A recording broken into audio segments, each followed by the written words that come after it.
কুজাও সুন্নতে আহমদ কুজা পা মুহাম্মদ কে বুয়ত নিসবত তোরা মান আহাব্বা সুন্নতি কৌলে রসুল মজদায়ে কানা মাই হামকুন কবুল। ইবাদত কি?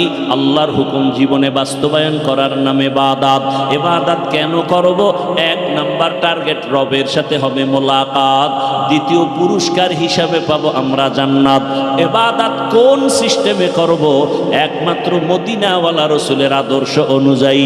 নবীর আদর্শে ব্যবসা করেন ইবাদত, নবীর আদর্শ মেনে চাকরি করেন ইবাদত, নবীর আদর্শ মেনে ঘুমান ইবাদত, নবীর আদর্শ মেনে আপনি হাসি দিবেন ইবাদত। আর নবীর আদর্শ বাদ দিয়া নামাজ পড়বেন, কাজে লাগবে না। নবীর আদর্শ বাদ দিয়া রোজা রাখবেন, কাজে আসবে না। সব কিছু হতে হবে নবীর আদর্শ অনুযায়ী। আর নবীর আদর্শ নাই এমন কোনো কাজ নাই। আঙ্গুলের নখগুলো কেমনে কাটবেন, সেখানেও নবীর আদর্শ। চুলগুলো কেমনে রাখবেন, কাটবেন, সেখানেও নবীর আদর্শ। বুঝাইতে পারছি তো? তাহলে নবীর আদর্শ পারফেক্ট এবং পিওর, পবিত্র। বাকি সব আদর্শ নাপাক। আল্লাহ বুঝার তৌফিক দান করেন, আল্লাহ বুঝার তৌফিক দান করেন। মুসিবত থেকে আল্লাহ পাক হেফাজত করেন।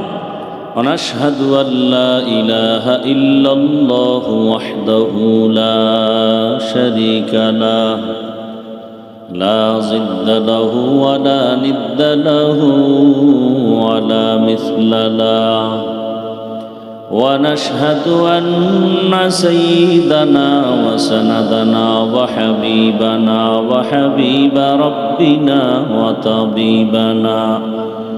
وطبيب قلوبنا ومولانا محمدا عبده ورسوله اللهم صل على محمد النبي الأمي وعلى آله وسلم تسليما وبعد فأعوذ بالله من الشيطان الرجيم بسم الله الرحمن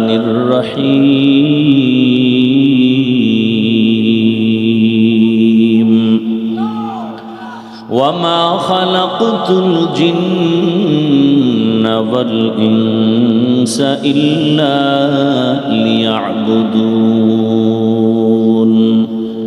وقال رسول الله صلى الله عليه وآله وسلم لا طاعة لمخلوق في معصية الخالق صدق الله مولانا العظيم وصدق رسوله النبي الأمي الكريم ونحن على ذلك من الشاهدين والشاكرين والذاكرين والحمد لله رب العالمين سبحانك لا علم لنا إلا ما علمتنا إنك أنت العليم الحكيم رب اشرح لي صدري ويسر لي أمري واحلل عقدة من لساني يفقه قولي मोमिन जो फिदा नक्श कफे पाए नबी हो मोमिन जो फिदा नक्श कफे पाए नबी हो ज़ीर कदम आज भी आलम का खजीना हो ज़ीर कदम आज भी आलम का खजीना गर सुन्नत नबवी की करे पैरवी उम्मत गर सुन्नत नबवी की करे पैरवी उम्मत तूफान से निकल जाएगा फिर इसका सफीना तूफान से निकल जाएगा फिर इसका सफीना आशिक हो बिरादर शहंशाह दो आलम आशिक हो बिरादर शहंशाह दो आलम, मिश्को से ज्यादा मुबारक जिसका पसीना, मिश्को से ज्यादा मुबारक जिसका पसीना। कर दिल में तड़फ हो मेरे आका का जियारत, कर दिल में तड़फ हो मेरे आका का जियारत। एक आन में आए नबी दिखला दे मदीना, एक आन में आए नबी दिखला दे मदीना। আন্তর্জাতিক সিরাত কনফারেন্স কর্তৃক আয়োজিত আজকের এই ঐতিহ্যবাহী সাহারওয়ার্দী উদ্যানে আয়োজিত মহা এ সম্মেলনে উপস্থিত মুহতারাম সম্মানিত সভাপতি, প্রধান অতিথি, বিশেষ অতিথিবৃন্দ, হযরত উলামায়ে কেরাম, বিভিন্ন জায়গা থেকে আগত আল্লাহ পাকের আশিকিন, জাকিরিন, শাকিরিন, মুহিব্বিন, মুরব্বিয়ান এজাম, কলিজার টুকরা, সমবয়সী যুবক বন্ধুগণ, স্নেহের ছোট ভাই, পর্দার আড়ালে মা বোনেরা, আল্লাহ পাকের দরবারে শুকর যে আল্লাহ পাক আমাদেরকে সুস্থ রেখেছেন, আলহামদুলিল্লাহ। জীবনের এক অমূল্য সম্পদের নাম সুস্থতা। টাকা পয়সা বাড়ি গাড়ি সব আছে, কিন্তু আপনি অসুস্থ, জীবনের কোনো দাম। টাকা পয়সা বাড়ি গাড়ি তেমন নাই, কিন্তু আপনি সুস্থ, আপনার মতো সুখী কেউ নাই। আল্লাহ পাক আমাদের এই সুস্থতাকে দায়েমান কবুল করেন। হাজারো লাখো মানুষের ভেতর থেকে দয়াময় আল্লাহ আমাদেরকে বাছাই করে এখানে হাজির করেছেন। আর একবার শুকর আদায় করি আলহামদুলিল্লাহ।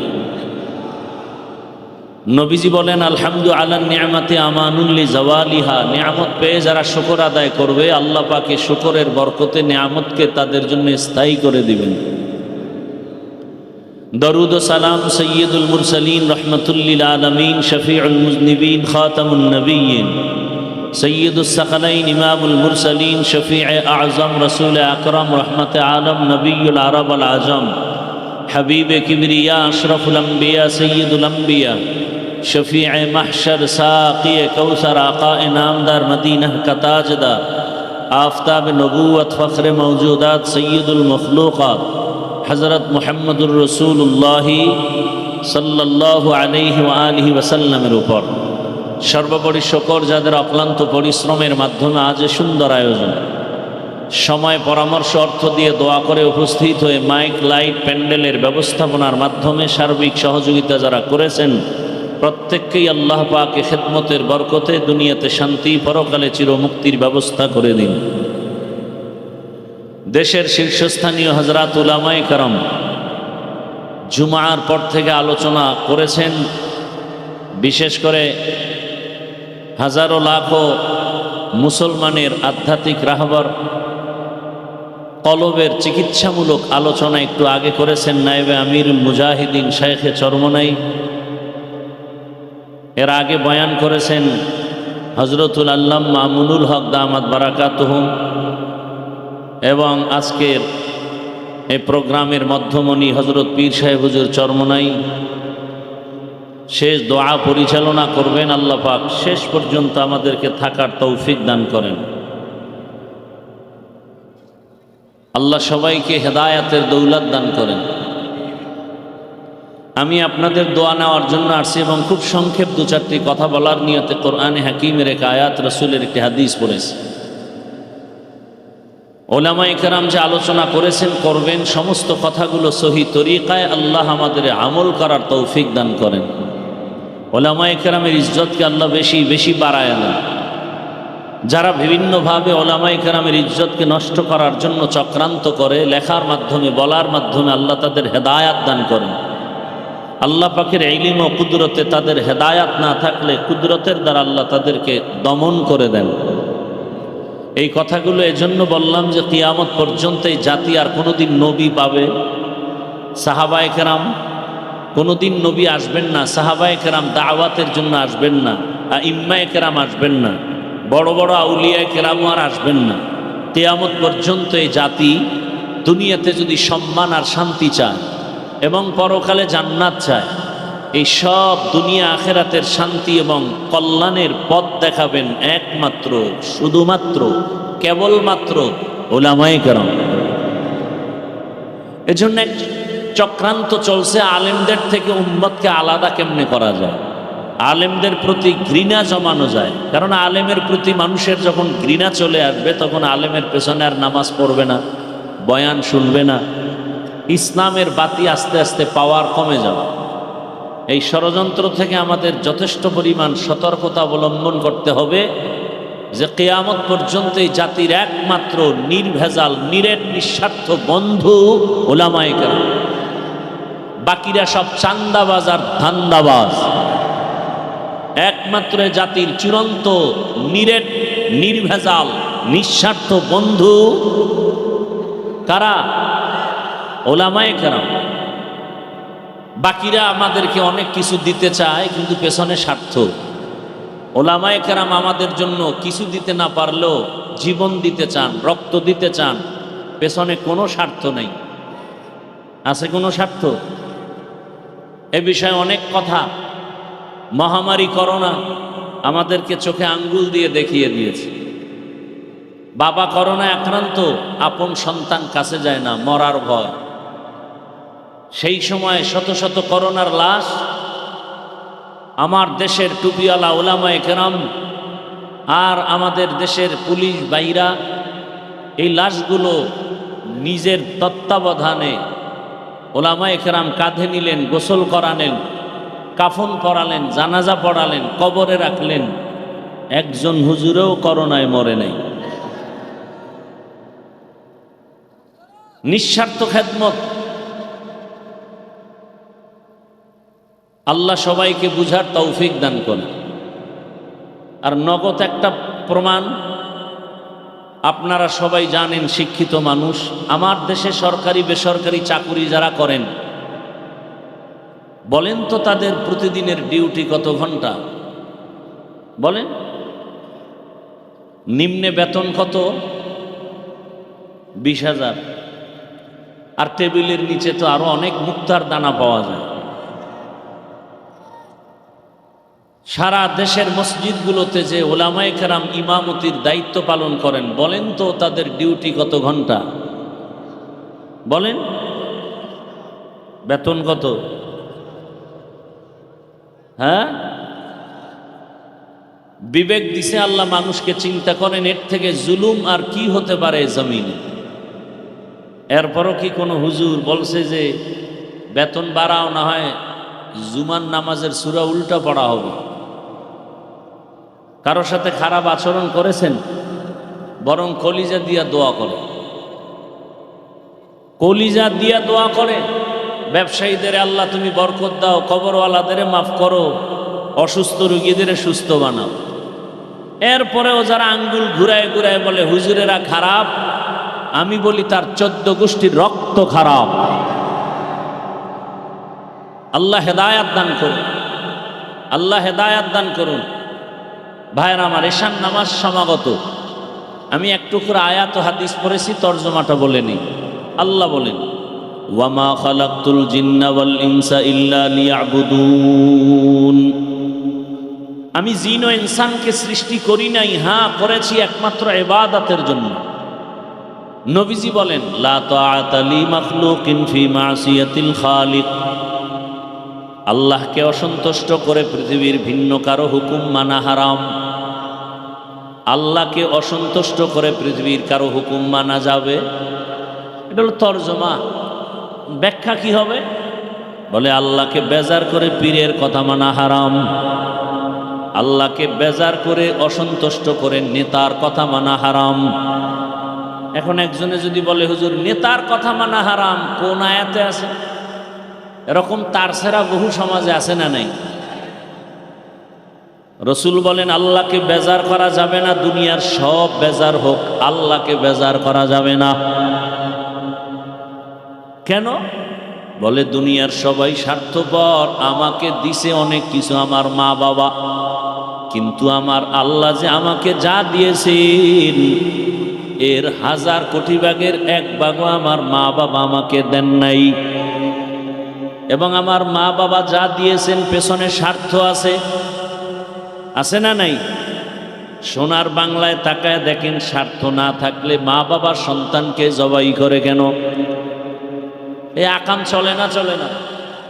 আবার স্বার্থ যদি না থাকে, সন্তান মা বাবাকে জবাই করে কেন? স্ত্রী স্বামীকে জবাই করে, স্বামী স্ত্রীকে জবাই করে। শুধু কি তাই?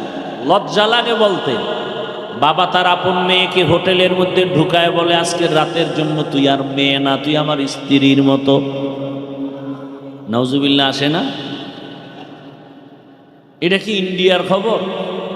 সোনার বাংলার তাজা খবর। আল্লাহ পাক আমাকে আপনাকে যা দিয়েছেন কোনো স্বার্থের দিকে তাকান নাই। আল্লাহ যদি স্বার্থপর হইতেন, আল্লাহর দেওয়া পানি, আল্লাহর দেওয়া সূর্যের আলো, চাঁদের আলো, আল্লাহ পাক এত কিছু আমাকে দিছেন বলে কিছুই দেয় নাই। তোর চোখ দিছে কে?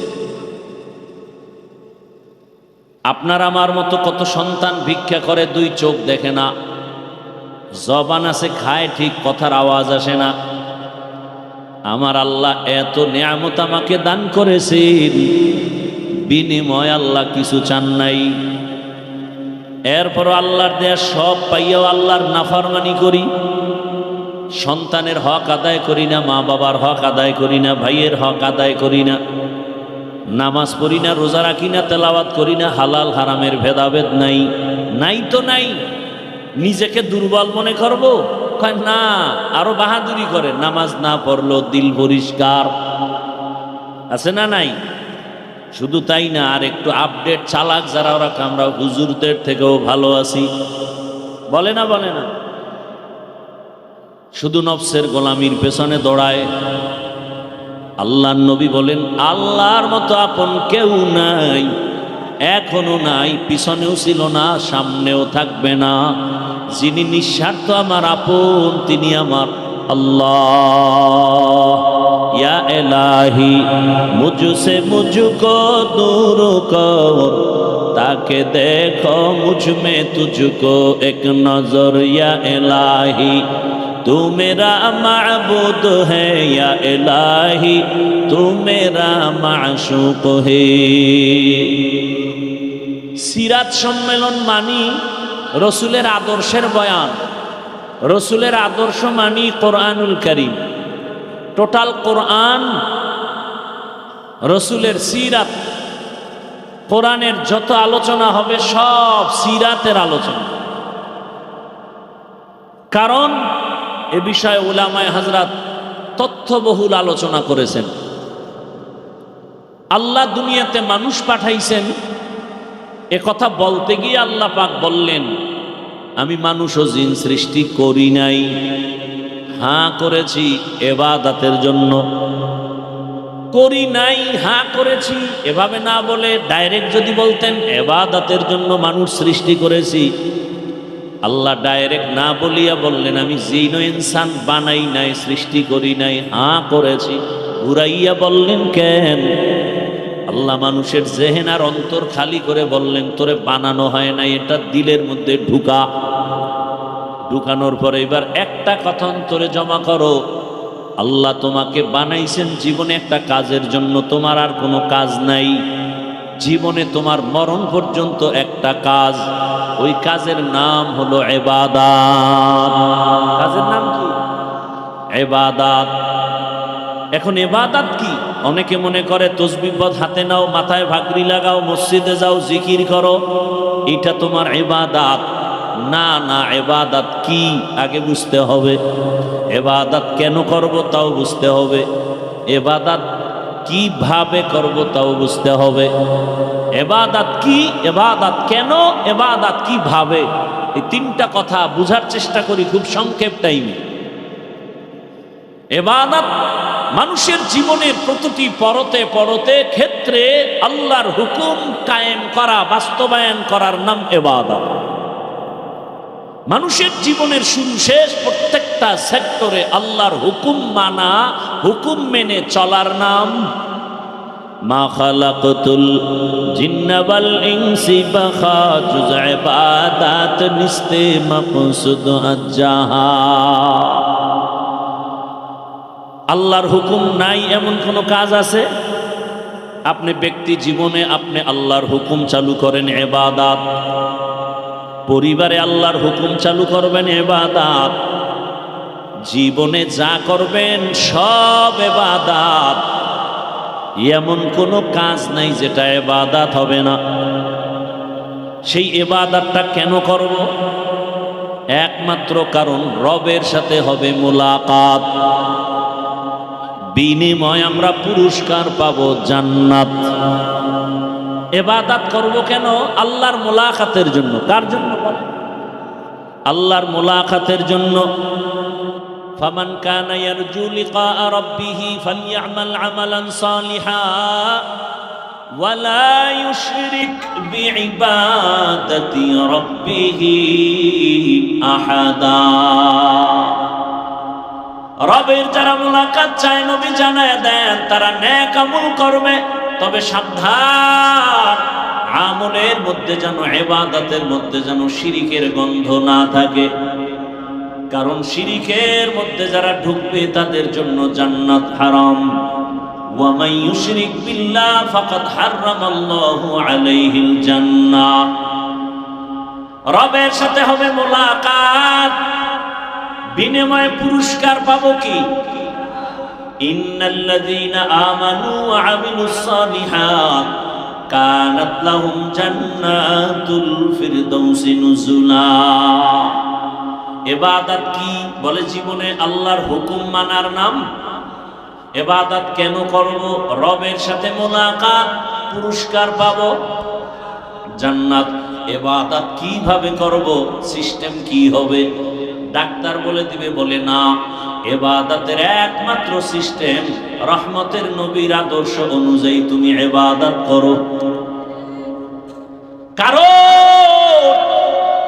এই জমিনে একটা মাত্র আদর্শই পিওর এবং পবিত্র, সেই আদর্শ হলো মদিনাওয়ালা নবীর আদর্শ। এক কথায় দুনিয়ার সব আদর্শগুলো নাপাক, রহমতের নবীর আদর্শই হলো পাক। দুনিয়ার সব আদর্শ নাপাক, কার আদর্শ পাক? ইমামুল আউয়ালিন আল আখিরিন বহরে সদকা রাহমাতাল লিল আলামিন সাইয়্যিদুল কাউনাইন খাতমুল মুরসালিন আখির আমদ বুদে ফখরুল আউয়ালিন। দুনিয়ার সবার আদর্শ নাপাক, একমাত্র রাসূলের আদর্শই হলো পাক। দুনিয়ার অন্যদের আদর্শ নাপাক কেন? মানুষটাই নাপাক, খায়ও নাপাক, দেমাগও নাপাক। জমিনের মধ্যে যত মানুষ নতুন নতুন আদর্শ আমাদের দিয়েছে, এর দেমাগ নাপাক। 3 বেলা খাইয়া যে বিড়ি টানের কেমন পাক? কি 3 বেলা খাওয়ার পরে যারা গাঞ্জা খায়, 3 বেলা খানার পরে যারা মদের বোতল নিয়ে দৌড়ায়, এখন দেমাগ পাক। কথা বলেন না কেন? মদ পান করে কেউ জিকির করেনি, বরং মদ পান করেই মাথা পাগল, মাথা খারাপ হয়ে গেছে, বউরে মা কয়। দেমাগ পাক না। এরপরে কত আকাম করে, চোখের গুনাহ, হাতের গুনাহ, জবানের গুনাহ, অন্তরের গুনাহ, চুরি, ডাকাতি, জুলুম, অত্যাচার, সুদ, ঘুষ, সব মিলায় দেখা যায় পুরা মানুষটাই নাপাক। এর থেকে যদি কোনো থিওরি জমিনে আসে সেটাও নাপাক। আর আমার রাসূলের আদর্শ কেমন পাক? আমার রহমতের নবী নিজেই পাক। আমেনা বলেন, দুনিয়ার নারীরা বাচ্চা গর্ভে আসার পরে মাথা ব্যথা, পেটে ব্যথা, কত রোগ। আর আব্দুল্লাহর সন্তান মুহাম্মদ আমার গর্ভে আসছে, আমার কোনো রোগ নাই। দুনিয়াতে বাচ্চা আসার আগে মা পাগলের মতো কান্নাকাটি করে, চিৎকার, আমি আমেনার কিছু হয়নি। জমিনে বাচ্চাগুলো আসিয়া কান্নার আওয়াজ। আর আমার সন্তান মুহাম্মদ দুনিয়াতে আসা মাত্র শুকর আদায় করেছেন আমার রবের শুকর। দুনিয়ার বাচ্চা আসে খতনাবিহীন, আমার সন্তান মুহাম্মদ আসে খতনাকৃত অবস্থায়। এবং আমার সন্তান এতটাই পাক, শিশুবেলা হইতে সব বাচ্চা ল্যাংটা থাকে, কিন্তু আমার মুহাম্মদের শরম জমিনের কেউ দেখতে পারে নাই শিশুবেলাই থেকে। শুধু তাই না, নবী যখন আসছেন, রবিজিকে আল্লাহ এমন পবিত্রতা অর্জনের জন্য জমিনের আদর্শ বানায়া দিলেন। রহমতের নবী জিন্দেগিতে একটা মিথ্যা কথা জীবনে বলেন নাই। জীবনে কোনোদিন নবী কাউকে একটা গালি দেন নাই।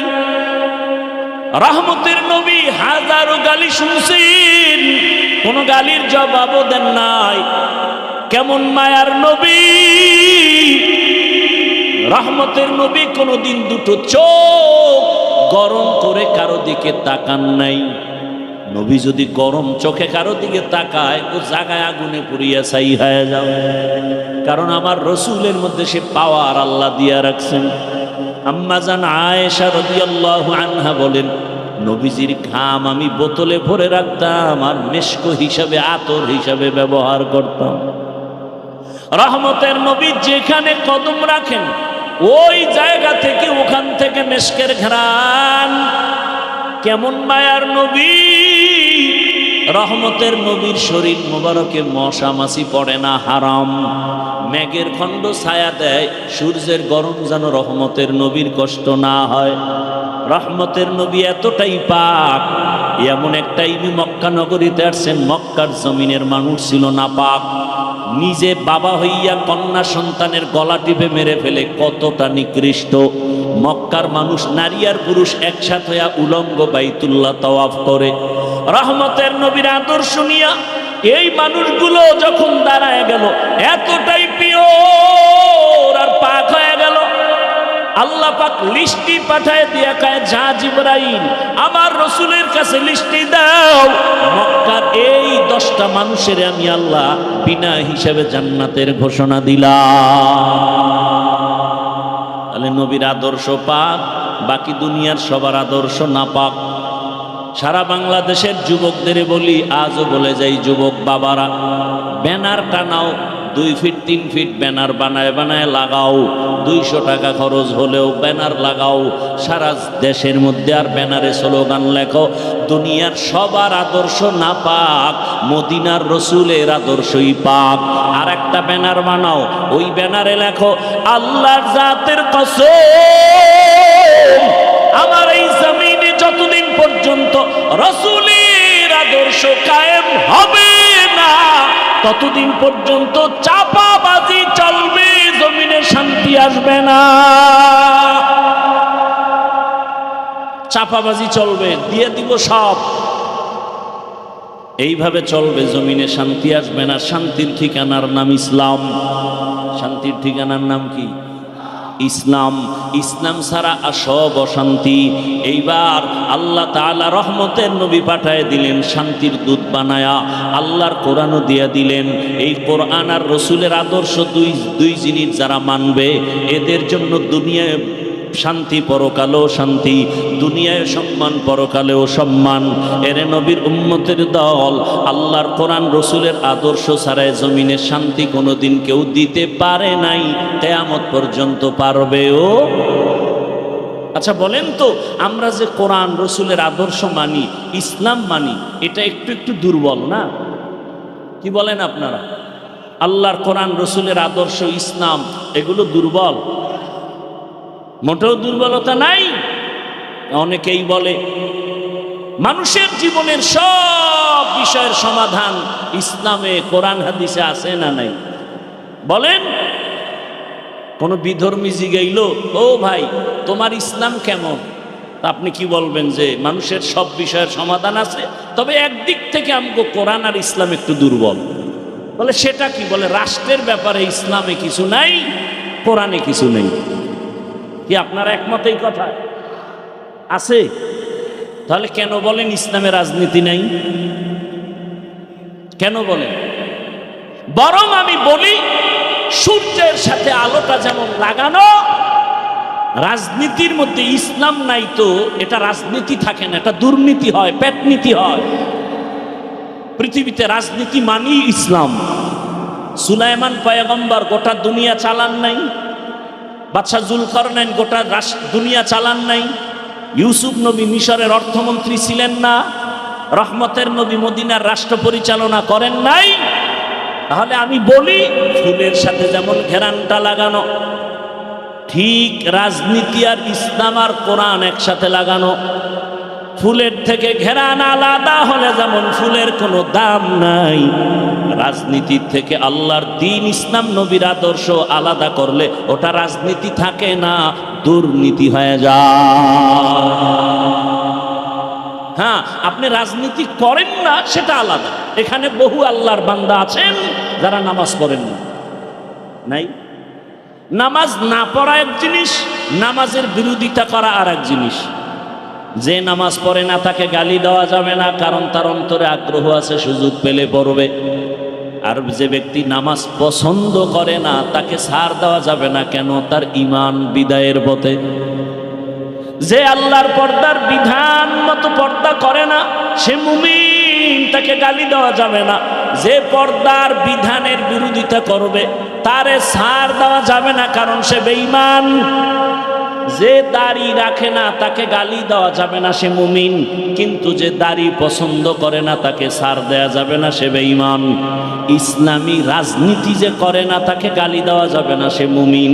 সুযোগ পেলে করবে, কিন্তু যারা ইসলামী রাজনীতি পছন্দ করে না তাকে ছাড় দেওয়া যাবে না, সে ইসলামের ব্যানারে বেঈমান। রুকু যাও সুন্নতে আহমদ কো যা পা মুহাম্মদ কে বুয়দ নিসবত তোরা মান আহাব্বা সুন্নতি কৌলে রসুল মজদায়ে কানা মাই হামকুন কবুল। এবাদত কি? আল্লাহর হুকুম জীবনে বাস্তবায়ন করার নাম এবাদত। এবাদত কেন করব? এক নাম্বার টার্গেট রবের সাথে হবে মোলাকাত, দ্বিতীয় পুরস্কার হিসাবে পাবো আমরা জান্নাত। এবাদত কোন সিস্টেমে করব? একমাত্র মদিনাওয়ালা রসুলের আদর্শ অনুযায়ী। নবীর আদর্শে ব্যবসা করেন এবাদত, নবীর আদর্শ মেনে চাকরি করেন এবাদত, নবীর আদর্শ মেনে ঘুমান এবাদত, নবীর আদর্শ মেনে আপনি হাসি দিবেন এবাদত। আর নবীর আদর্শ বাদ দিয়া নামাজ পড়বেন, কাজে লাগবে না। নবীর আদর্শ বাদ দিয়া রোজা রাখবেন, কাজে আসবে না। সব কিছু হতে হবে নবীর আদর্শ অনুযায়ী। আর নবীর আদর্শ নাই এমন কোনো কাজ নাই। আঙ্গুলের নখগুলো কেমনে কাটবেন সেখানেও নবীর আদর্শ, চুলগুলো কেমনে রাখবেন কাটবেন সেখানেও নবীর আদর্শ। বুঝাইতে পারছি তো? তাহলে নবীর আদর্শ পারফেক্ট এবং পিওর পবিত্র, বাকি সব আদর্শ নাপাক। আল্লাহ বুঝার তৌফিক দান করেন, আল্লাহ বুঝার তৌফিক দান করেন। মুসিবত থেকে আল্লাহ পাক হেফাজত করেন।